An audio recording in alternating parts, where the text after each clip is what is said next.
Hello, welcome to another vulture video from the Horniman Museum and Gardens celebrating International Vulture Awareness Day.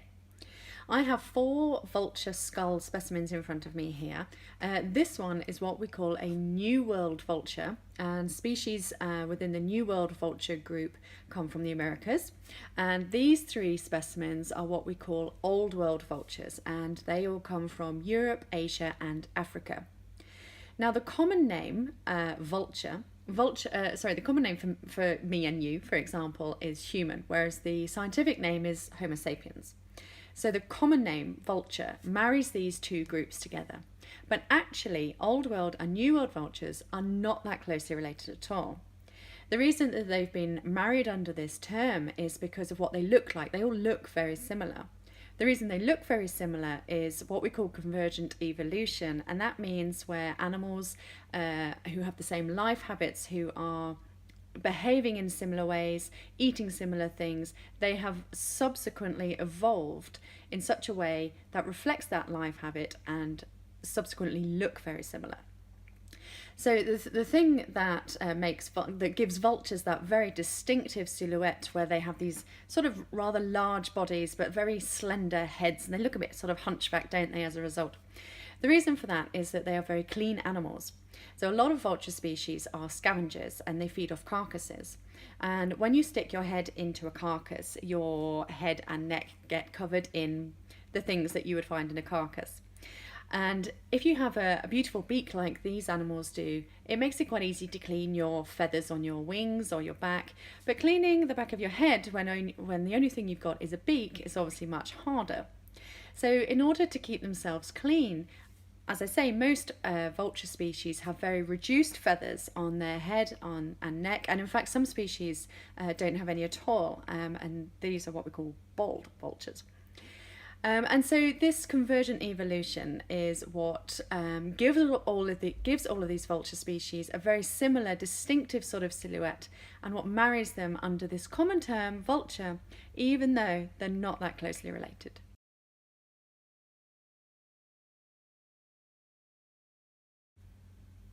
Welcome to another video on vultures for International Vulture Awareness Day. In front of me here I have a beautiful specimen of a skull of a palm nut vulture. Now in life, palm nut vultures are white with black wings, and they have a patch of red skin around each eye. As the name suggests, they do primarily feed on the fruit of palms, 2 different species of palm tree in fact. The adults also take other things. They scavenge from carcasses, for example. They also catch live small mammals, reptiles, invertebrates. I mean, I think they pretty much eat what they want. 60% of their diet, though, comprises the fruit of palms, hence their name. In juveniles, it's actually even higher. Juveniles eat, but about 90% of their diet comprises fruit of palms. The palm nut vulture is doing okay, which is nice to hear.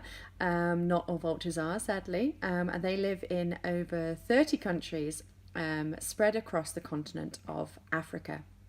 Join us in the next video for some more fantastic vulture facts.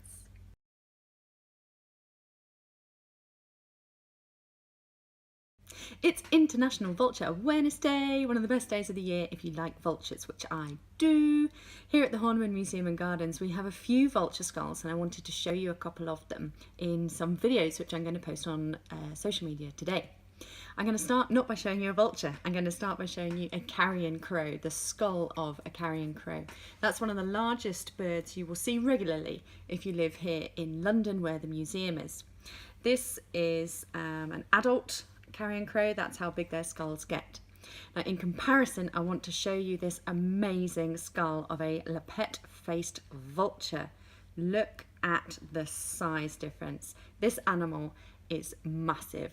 Its wingspan can grow up to 3 meters across. It's one of the largest vultures in its range, and it lives in lots of countries in Africa and also the Arabian Peninsula.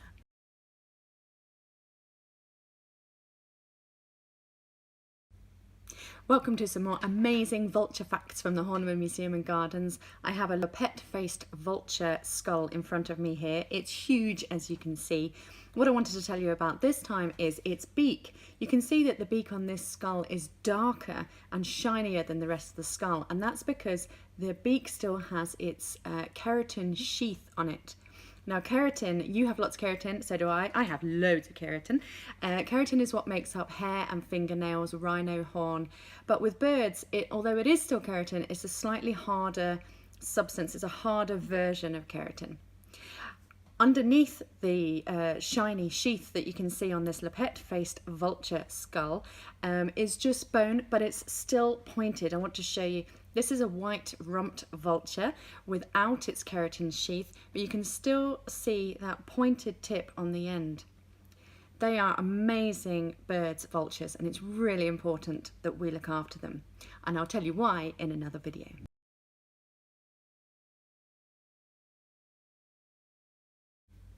Welcome to another video on vultures for International Vulture Awareness Day. The skull I have in front of me here belongs to an animal that goes by several different names in the English language. Some people call it the white rumped vulture, other people call it the white-backed vulture, some people call it the Indian white-backed or the Indian white rumped vulture. And that's just in the English language. There will be a plethora of names in different languages and dialects. And the Indian white rumped or white-backed vulture is a particularly curious name because it doesn't just live in India, it actually lives in a number of countries across South and Southeast Asia. So the reason I'm telling you that is because I wanted to tell you about scientific names. Now the scientific name for this animal is Gyps bengalensis, and that's two words, Gyps and bengalensis, and that makes up the name of this particular species.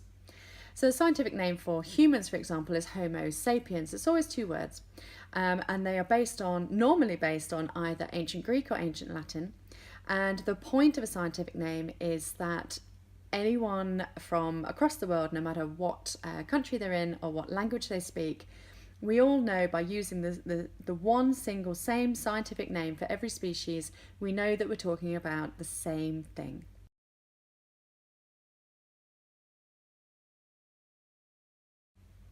If you've been following our vulture videos from the Horniman Museum and Gardens today, you will know it's International Vulture Awareness Day.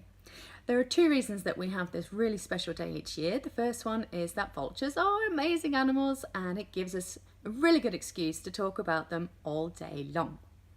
The second reason is that sadly vultures are in trouble. I'm going to tell you why because it's a really interesting story, albeit a sad one. So vultures perform a really important environmental service. When an animal dies, vultures and other scavengers will turn up and they clean the area. They stop or they help to prevent disease from spreading, and they help to prevent carcasses washing into rivers, all kinds of things. They're really, really important for the environment. So when a vulture arrives at a carcass, what they'll do is they'll circle above it, then they'll fly down, they'll feed off the carcass, then they'll fly back up, circle above it, and so on and so forth. And tens of vultures can feed off a single carcass. Now, unfortunately, in some of the areas where vultures live, poaching of rhinos for their horns and elephants for their tusks is a really big problem. The reason that vultures are in trouble is because when a poaching incident occurs, the vultures will circle above the carcass and alert the wildlife rangers, another service they provide. The earlier that a wildlife ranger can get to a crime scene, a poaching incident, the more likely they are to catch the people involved. So as you can see, vultures are not the friends of poachers. Poachers know this. So what they do, unfortunately, after they have killed an animal like an elephant or a rhino, they take what they want and they then put poison all over the carcass.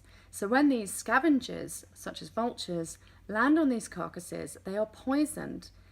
And unfortunately, they are dying in tens and tens and tens per carcass. It's a very, very sad story, and it's something that we really, really need to get a handle on and do something about, because as I've outlined, vultures are not only amazing, they are really, really important.